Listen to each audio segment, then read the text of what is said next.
നമസ്കാരം, ഞാൻ ഡോക്ടർ കവിത, chief physician Ayurvedi. പലപ്പോഴും ഒ പിയിൽ എത്തുന്ന പേഷ്യൻസ് കൂടുതലായി പറയുന്ന ഒരു കംപ്ലൈൻ്റ് ആണ് കഴുത്ത് വേദന, അല്ലെങ്കിൽ കഴുത്ത് കഴപ്പ്, അല്ലെങ്കിൽ കഴുത്തിൽ നിന്ന് തോളിലേക്ക് വേദന വരുന്നു എന്നുള്ളത്. അപ്പോൾ അവർ പൊതുവേ ചിന്തിക്കുന്നത് ഒരു പക്ഷേ അത് തേയ്മാനം കൊണ്ടായിരിക്കാം എന്നാണ്. പക്ഷെ അത് തേയ്മാനം തന്നെ ആവണമെന്നില്ല. ചിലപ്പോൾ ചെറിയ കാരണം ആകാം ഈ വേദനയ്ക്കുള്ളത്, അല്ലെങ്കിൽ വലിയ ആരോഗ്യ പ്രശ്നങ്ങൾ കൊണ്ടും ഈ വേദന വന്നേക്കാം. നമുക്ക് അതിന്റെ കാരണങ്ങൾ, മനസ്സിന്റെ സ്വാധീനം, യോഗാസനകൾ, ആയുർവേദ ചികിത്സകൾ കൂടി വിശദമായി നമുക്ക് നോക്കാം. ശരീരത്തിൽ നിന്നുള്ള കാരണങ്ങൾ എന്തൊക്കെയെന്ന് നമുക്ക് ആദ്യം നോക്കിയാലോ. പരിക്ക്, അപകടം, വീഴ്ച, സ്പോർട്സ് ഇഞ്ചുറി മുതലായവ, അല്ലെങ്കിൽ സെർവൈക്കൽ സ്പോണ്ടിലൈറ്റിസ്, അല്ലെങ്കിൽ disc degeneration, over exertion and posture പ്രശ്നങ്ങൾ, ഫോൺ, ലാപ്ടോപ്പ്, ഇവയെല്ലാം നമ്മൾ എങ്ങനെയാണ് യൂസ് ചെയ്യുന്നത്? നമ്മളിങ്ങനെ കുനിഞ്ഞിരുന്നല്ലേ യൂസ് ചെയ്യുന്നത്. അപ്പം അധികം ഉപയോഗിക്കുന്നത് കൊണ്ട് തന്നെ, തെറ്റായ ഇരിപ്പ് കൊണ്ട് തന്നെ നമുക്ക് കഴുത്തുവേദന ഉണ്ടാകും. അപ്പോൾ കട്ടിൽ ചിലപ്പോൾ കിടന്നുകൊണ്ടായിരിക്കാം മൊബൈൽ നമ്മൾ പലപ്പോഴും നോക്കുന്നത്. ഇതൊക്കെ ഒരു കാരണമാണ്.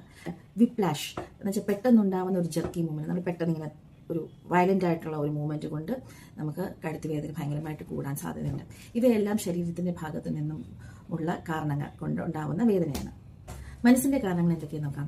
സ്ട്രെസ്, ആങ്സൈറ്റി, ടെൻഷൻ, മസിൽ കട്ടിയാകുന്നു, ഇതെല്ലാം മസിലിനെ കട്ടിയാക്കുന്നു, അല്ലെങ്കിൽ ബ്ലഡ് ഫ്ലോ കുറയ്ക്കുന്നു. ചിന്തകളും ഉത്തരവാദിത്വങ്ങളും തോളിൽ ഭാരമായി അനുഭവപ്പെടുമ്പോൾ സപ്രസ് ചെയ്തിരിക്കുന്ന വികാരങ്ങൾ, എസ്പെഷ്യലി ആങ്കർ, ഇത് നമുക്ക് നമ്മുടെ ശരീരത്തിലോട്ട് കഴുത്തിലും തോളിലും പെയിനായി വന്നേക്കാം. കഴുത്ത് ജീവിതത്തിലെ ഫ്ലെക്സിബിലിറ്റിയെ പ്രതിദാനം ചെയ്യുന്നു. അപ്പം നമ്മുടെ ഫ്ലെക്സിബിലിറ്റി കുറയുമ്പം നമുക്ക് കഴുത്തിലും തോളിലും ഒക്കെ ഭയങ്കരമായിട്ട് ഒരു വേദനയും ഒരു സ്റ്റിഫ്നെസ് ഫീൽ ചെയ്യാൻ പറ്റും. അതിനാൽ കഴുത്ത് തോൾ വേദന എന്ന് പറയുന്നത് വെറും ഒരു ശരീര പ്രശ്നമല്ല എന്ന് മനസ്സിലായല്ലോ.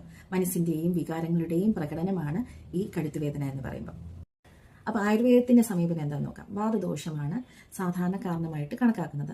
അപ്പം നമുക്കിതിനെ ചികിത്സിക്കേണ്ടത്, നമുക്ക് കഷായ മരുന്നുകളൊക്കെ കൊടുക്കും. അതല്ലാതെ എക്സ്റ്റേണൽ ആപ്ലിക്കേഷൻ എന്നുള്ള രീതിയിൽ അഭ്യംഗം, ധന്വന്തരം, തൈലമോ, ശീലബലോ, അതേപോലെയുള്ള എണ്ണകൾ വെച്ച് തടവുക. അപ്പം മസിൽ റിലാക്സ് ചെയ്യാനൊക്കെ അത് സഹായിക്കും. അല്ലെങ്കിൽ കിഴി വയ്ക്കാം. ഏതൊക്കെ കിഴി? ഇലക്കിഴി വയ്ക്കാം, അല്ലെങ്കിൽ പൊടിക്കിഴി വയ്ക്കാം. ഇതൊക്കെ ഇൻഫ്ലമേഷനെ കുറയ്ക്കുകയും സ്റ്റിഫ്നെസ്സിനെ കുറയ്ക്കുകയൊക്കെ ചെയ്യും.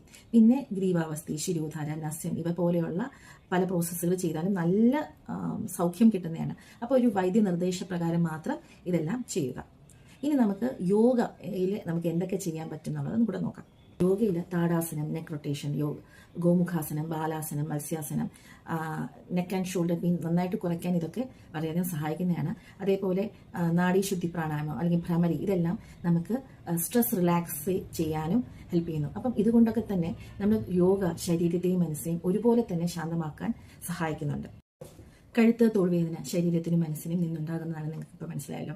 ആയുർവേദം, യോഗ, ജീവിതശൈലി മാറ്റങ്ങൾ, ഇവയെല്ലാം ചേരുമ്പോൾ ശരീരവും മനസ്സും ഒരുപോലെ തന്നെ സുഖം പ്രാപിക്കുന്നു. ഈ വീഡിയോ നിങ്ങൾക്ക് ഇഷ്ടപ്പെട്ടു എന്ന് തന്നെ ഞാൻ കരുതുന്നു. If you like this video, like, share and subscribe to cap creation. Thank you all.